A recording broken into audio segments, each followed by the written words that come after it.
Absolutely. It sounds like a massive collaboration piece. I mean, at the beginning of any campaign, if you want to start off positively and successfully with those goals all aligned, you would be aligning with the sales team, because ultimately a lot of the campaigns that we run here are ABM campaigns, account-based marketing campaigns that need a target account list.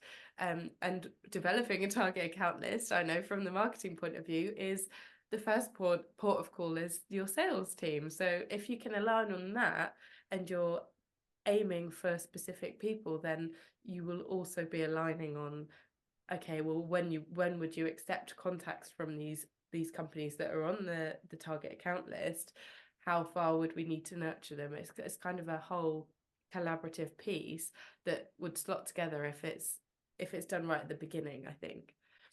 Absolutely. And I think the opportunity is there to evolve, pivot, get feedback, change direction based on that feedback from the sales team. So if you can get them on board at the beginning, completely aligned on what it is that you're doing and set those expectations. It's so important to set expectations internally. No marketing manager wants to have a salesperson saying, your leads are rubbish, they're not ready for sales. It's the most frustrating thing. And once you break that trust, it's really, really hard to repair it and to build that rapport back up again and get that alignment. Content syndication has a bad reputation because I believe a lot of marketing managers can pass leads on too soon, or without the education piece. So without this is the website they engaged with, this is the content they downloaded, this is what we believe it means if someone engages with this piece of content over this piece of content.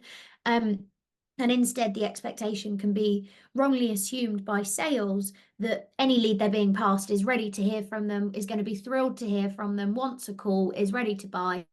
If I could generate leads that have their wallet open and are ready to buy, then I would be sat on a beach and probably not on this call with you.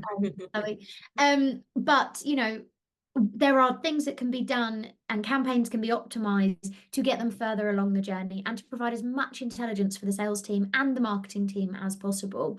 No marketing manager wants to have a salesperson saying, your leads are rubbish, they're not ready for sales. It's the most frustrating thing. And once you break that trust, it's really, really hard to repair it and to build that rapport back up again and get that alignment. For example, adding in challenge-based profiling questions to understand what's the lead's pain point, why are they engaging with the content, what's their biggest challenge, that then maps to your product area or your solution areas and your areas of expertise.